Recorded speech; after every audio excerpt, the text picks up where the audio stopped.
উৎসব কাকে বলে? যে জিনিসটাকে ঘিরে আমরা আনন্দিত হয়ে উঠি, বা যে জিনিসটা আমাদের দৈনন্দিন কিছু দুঃখ কষ্টে সাময়িক একটু মলম লাগাতে পারে, এই কিছুদিন বা কিছু সময়ের জন্য আমরা দুঃখগুলোকে ভুলে থাকি। কিন্তু একজন প্রধান সমাজতত্ত্ববিদ উৎসবের একটি নতুন উপযোগিতা সম্পর্কে সম্প্রতি আমাদের একটি তত্ত্ব সরবরাহ করেছেন, যেটা প্রণিধানযোগ্য। তিনি বলছেন, উৎসব যদি শুরু হয়ে যায় তাহলে তোমার প্রতিবাদ থেমে থাকতে হবে, প্রতিরোধ থেমে থাকতে হবে, বিদ্রোহ থেমে থাকতে হবে। ঠিক যেরকম রেফারি খেলা শেষের বাঁশি বাজিয়ে দিলে তুমি আর খেলা চালাতে পারো না, তোমাকে বল নিয়ে চলে যেতে হবে, সে তুমি যত গোলই হারো না কেন। ঠিক সেইভাবে তোমার মনের মধ্যে যতখানি ক্ষোভ সঞ্চিত হোক না কেন, যতখানি ক্রোধ পুঞ্জীভূত থাক না কেন, সেটাকে আর তুমি উগরে দিতে পারবে না, আছড়ে ফেলতে পারবে না, কারণ এবার উৎসব শুরু হয়ে গেছে।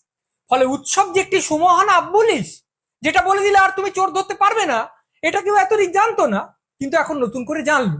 কি ঘটেছে? একটা প্রখর অন্যায় ঘটেছে, এবং অনেক জনের মনে হয়েছে সেই অন্যায়ের প্রতিকার করার কথা যাদের ছিল তারা সেই অন্যায়ের প্রমাণ লোপাটে সাহায্য করেছে, এবং সেই অন্যায়ের এক প্রধান হোতাকে আরো উঁচু কর্তৃপক্ষ থেকে তিরস্কৃত করার বদলে পুরস্কৃত করা হয়েছে।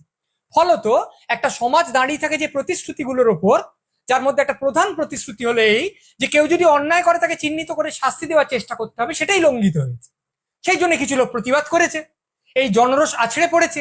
এবং এটাও একটু বুদ্ধি থাকলেই বোঝা যায় যে এই অন্যায়টাকে কেন্দ্র করে জনরোষটা আছড়ে পড়লেও আসলে শাসক দলের বা সরকারের অনেক দিনের অনেকগুলো অন্যায়ের বিরুদ্ধে ক্রোধ ও ক্ষোভ পুঞ্জীভূত হচ্ছিল, এটাকে উপলক্ষ করে সেটা পুরোটা উগরে আসছে।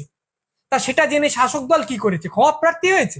না, তারা কি সহমর্মী, সমব্যথী, সমজদারের স্বরে বলেছে না না ঠিক আছে, আমাদের কিছু ভুল হয়ে গেছে, আমরা আত্মসংশোধনের পথে যাব? না, তারা কি করেছে? তারা কট্টর শাসকের স্বরেই বলেছে যে ভাই এসব করতে যাসনি। তাদের কিছু চেলা চামুন্ডা আছে যারা হুমকি দিয়েছে যে অমুকের বিকৃত ছবি আমরা পোস্টার করে টাঙাবো, তমুককে বেরোতে দেবো না। কোথাও মিছিলে, শান্তিপূর্ণ প্রতিবাদী মিছিলে লাঠি চালানো হয়েছে, তারা যা এঁকেছে সেগুলোকে মুছে দেওয়ার চেষ্টা করা হয়েছে। এবং তারপরে এই শাসকের প্রধান একজন মানুষ এই আশ্চর্য উৎসবের তত্ত্বটা এনে হাজির করলেন। তত্ত্বটা কি? সেটা হচ্ছে, বাবা যা হয়েছে হয়েছে, এবার উৎসবে ফিরে এসো, পুজোয় ফিরে এসো, মানে বিপথে যাচ্ছিলে এবার ফিরে এসো। সেই অভিভাবকরা বলেন না যে এই অনেক খেলা হয়ে গেছে, এবার কিন্তু 7টা বেজে গেছে, পড়তে বসো। ফলে অনেক প্রশ্রয় দিয়েছি, অনেক ছাড় দিয়েছি, আন্দোলন আন্দোলন খেলা হয়ে গেছে, বিদ্রোহ বিদ্রোহ খেলা শেষ, এবার সোজা সুজি এসে আনন্দের স্কুলে ভর্তি হয়ে যাও, কারণ উৎসব শুরু। অর্থাৎ ঢং করে বাজনা বেজে গেছে। এতদিন উৎসবকে একটা সাময়িক নিরাময়ের কাণ্ড হিসেবে অনেকজন লোক অভিহিত করেছেন, কিন্তু কেউ উৎসবকে বলেননি যে এটি একটি সুদৃঢ় জবনিকা। এইটা যখন এসে পড়ে গেছে, তখন এর আগে কি হয়েছে সেটা মুছে গেল। উৎসব একটা বিরাট ইরেজার, যা দিয়ে উৎসবের আগে যা হয়েছে প্রাক উৎসব সমস্ত অন্যায় মুছে গেল। এইবার শুরু হচ্ছে একটা আশ্চর্য মজার সময়। নগর পুড়ছে, দেবালয় পুড়ছে, কিন্তু ঢং করে যেহেতু ঘন্টা বেজে গেছে, যেহেতু ক্যালেন্ডারে লাল তারিখ এসে গেছে, সেহেতু তোমায় জ্বলন্ত সত্য থেকে মুখ ফিরিয়ে হই হই করে এগরোল খেতে হবে, মাটন রোল খেতে হবে, দুহাত তুলে নৃত্য করতে হবে, মেলা বসাতে হবে, জলসা ঘটাতে হবে। তার কারণ তোমার রাজ্য এগিয়ে আছে, এবং এগিয়ে এসে একজন দেবী ধরাধামে অবতীর্ণা হয়েছেন। খুব বোকা লোক বলতে পারে, বাবা তুমি কার পুজোকে কি ঢাকা দিতে ব্যবহার করছো গো? যে পুজোয় দেখানো হয় একজন নারী অশুভের বিনাশ করছেন, যে পুজোয় নারী শক্তির উদ্বোধন হয়, নারী শক্তির উদযাপন হয়, নারী শক্তিকে পুজো করা হয়, সেই পুজোটা ব্যবহার করে তুমি ঢাকা দিচ্ছ এমন একটা আন্দোলনকে যা নারী নির্যাতনের বিরুদ্ধে, যা নারীর সার্বিক সম্মান বৃদ্ধির পক্ষে।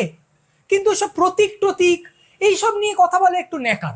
তার চেয়ে বরং আমরা সরাসরি এই কথাটাই আসি যে এটা উনি বলতে চাননি, উৎসবের ব্যাপারটা বলার সময় কখনোই এটা উনি বলতে চাননি, এটা উনি বোঝাতে চাননি। কিন্তু আমরা যারা খারাপ লোক, তারা যদি টেনে টুনে কথাটা থেকে এই ব্যাপারটা বার করে আনি যে এবার থেকে যে লোকটা অন্যায় করবে ভাবছে, পরিকল্পনা করছে, ছক কষছে, সে যদি অন্যায়টাকে একদম উৎসবের ঘাড়ে ঘাড়ে এনে ফেলে, অর্থাৎ অন্যায় করার 10 মিনিটের মধ্যে কিংবা 20 সেকেন্ডের মধ্যে উৎসব শুরু হয়ে গেল, তাহলে তো আর ঝামেলা নেই। হয়তো অন্যায়টা তদন্তটাও থেমে যাবে, আর অন্যায়টা নিয়ে যাদের মনে খুব রাগ হয়েছে তারা রাগটা গিলে ফেলে আনন্দে সামিল হয়ে যাবে, কারণ উৎসব শুরু হয়ে গেছে। হয়তো লোক ছিনতাই করবে ভাবছে, ছিনতাই করলো, করে পালাচ্ছে, পেছন পেছন লোক ছুটছে, এর মধ্যে উৎসব শুরু হয়ে গেল। এবার ধরা হলো, পুলিশে দেওয়া হলো, আরে কি মুশকিল, হতো উৎসবের আগে করে ফেলেছে, এখন তো উৎসব শুরু হয়ে গেছে, এখন আপনি চিন্তাটা নিয়ে ভাবছেন কেন? জানেন জান, আপনি আপনার মতো আনন্দ করুন, ওর মতো আনন্দ করুন, বলে পুরো ব্যাপারটা মকুব হয়ে গেল, আর কোনো চিন্তা রইল না। আমি মেরেছি, ক্যাচ উঠে গেছে, বলটা উপর থেকে পড়ছে, ফিল্ডার দাঁড়িয়ে আছে, ধরবে, বলটা শূন্য, এই সময় উৎসব শুরু হয়ে গেল, তাহলে ক্যাচ ধরলেও আমি আর আউট হবো না। এ তো ভারী মজার ব্যাপার। তাহলে ঠিক ঠিক পরিকল্পনা করতে পারলে, একদম উৎসব অনুযায়ী জিনিসটাকে টাইটায় এনে ফেলতে পারলে, যে লোকটা অপরাধ করছে সে লোকটা গায়ে ফু দিয়ে শীষ দিতে দিতে বেরিয়ে যেতে পারবে, তার গায়ে আঁচড়টিও লাগবে না। আমাদের সবসময় মনে রাখতে হবে, আমাদের এক মহাকবি কি অসামান্য সমস্ত পংক্তি লিখে গেছেন, সেগুলো আমাদের মনে রেখে মাঝে মাঝে আবৃত্তি করতে হবে। সেগুলো কি? অন্যায় যে করে আর অন্যায় যে সহে, উৎসব তাদের ঘিরে নদী সম বহে। অন্যায় প্লাস্টিকে মুড়ে উৎসবের স্রোতে ফেলে দাও, ভেসে যাবে নানান হুজ্জতে। কি স্লোগানে ফেঁপে ওঠে রাজ্যের ভাবমূর্তি, অশেষ অন্যায় হোক, সঙ্গে হোক ফুর্তি।